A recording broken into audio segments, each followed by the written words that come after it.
up, we'll start with questions. Let's start with Charlie on the far right here. Hey, Coach. Ty obviously had another strong performance, but afterwards he kind of took ownership of not only the interception, but the forced sacks. Just what does that say about him and his leadership? He's growing. He's growing into his role, and it was good, to hear him take ownership right after the game too, because there were certainly some things we left out there on the field. I thought Ty made some incredible off-schedule plays, but just got to make the easy ones too. So taking care of the football is a big part of what we do. And I thought there was a couple plays he obviously put the ball in jeopardy, and we just got to avoid those and eliminate them. Going to the left side, let's go to Chase. Overall this season, how would you assess the way the wide receivers and the tight ends have blocked for the run game? We're getting there. I don't think they know the importance of it in this system, that they're not going to just be out there catching footballs. They got to be part of the blocking scheme. And I know that there's been good unit reinforcement in the meeting rooms and things like that they know what their job is. I think that we lack some details on a couple plays in the blocking schedule on a few of the perimeter plays. So I thought we definitely could have done a better job there, and we will this week. So we got to focus on that a little bit. Front row on the left here to Emily Grace. Coach, we've seen some creative play calls the last 3 games. I'm curious what your process is for evaluating when to go for something a little more creative and when it's best to be more straightforward. Well, typically based on a look. If there's something that we feel pretty strong that we're going to be able to get them into the look that we want, we'll be aggressive on that. If we don't know, there's a little bit in between, we'll probably stay away from it. And then it's also about who the players are and how much you trust them. Because the tough plays, the plays like that where you're risking things, they got to be like Jeremy Bernard, somebody that you trust. He can take care of the football, do the right things. That's what we're looking for. Go to Nick on the far right.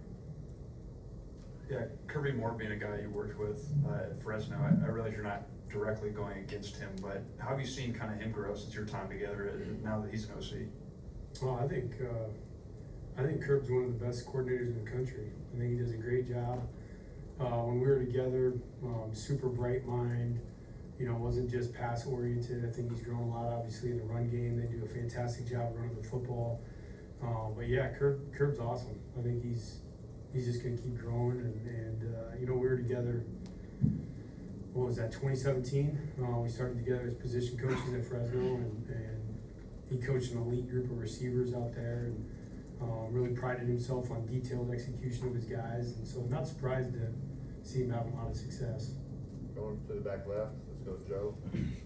Coach, we didn't see Jaden Roberts on Saturday. We're just wondering if anything went into that decision, and what have you seen from Wilkin moving from right tackle to right guard in various situations? Yeah, Jaden's still working his way back onto the field. Last week I thought was a big step for him. He's progressing nicely, practice and things like that. So really expect him to be able to make a contribution this week. And then as far as Wilkin goes, still growing at guard. Gave up a sack on the one on the inside. Thought, Ty probably could get rid of the ball, but I think Wilkin's just still trying to come into his own in there. But he had some really, really nice plays as far as on mid-zone and things like that on the inside. So still just trying to work the depth of the roster and all those spots and get guys into their best position. Colin on the front left there. Kind of going back to Charlie's question, but you've seen kind of the national attention kind of uptick for Ty Simpson over the past few weeks. I'm curious, as he continues to grow and but also as he continues to get praise, how have you seen him handle that and kind of just through that process?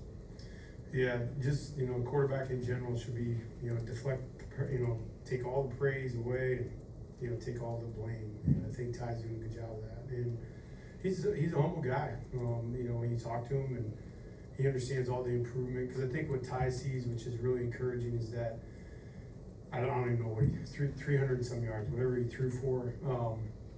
He can come into a meeting room and accept, and have an open mind to all the things that he could have done better, and really focus more on his process and what it's going to take to play his best game, because we got every week we're going to play really good opponents. So he knows he's just got to keep building that armor and understand how to, make himself a little less vulnerable in a few of those situations, and then capitalize on some of the, unbelievable plays he makes out of the pocket, when he's off schedule. So I think Ty is he just grows every single week, you know, practice, games, all that, just like any quarterback that's starting out. So I think, you know, sky's the limit for him. Go to Mike in the back middle. Jan mentioned that you challenged the backs last week. Just what did that consist of, and how do you think they responded?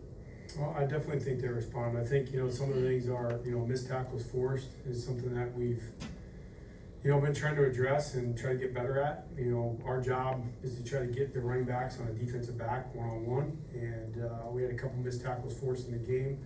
So I think that part, then just being really, really sound on their pass protection, which Jam is all the time. I mean, he is as solid as they come in there, and understanding both scheme and, you know, just being physical at the point of attack. So for us, I think Jam kind of setting the tone there and really wanting to show that we can run the football was something that he took very personal. Let's finish up with Katie on the left side. The kicking game has been 2 of 5 on field goals of 40 yards or more, so kind of as an offensive coordinator, how does that affect your strategy when y'all are on that side of the field and maybe on 3rd, 4th down? Score more touchdowns, yeah, for sure. It was disappointing, to be honest. I thought our red zone execution was poor, something we gotta work at a lot. We can't put ourselves in those positions to count on another part of the football team to take care of our business. So for us, we still gotta follow the script and understand we can't press in those moments, but certainly, you know, our opportunities there, we had done a really nice job the previous 2 weeks down the red zone, and so to see ourselves take a step back like that was discouraging. So we're gonna put a lot of effort into that and execute a lot better down there this week. Thank you, Coach. Yep, thank you.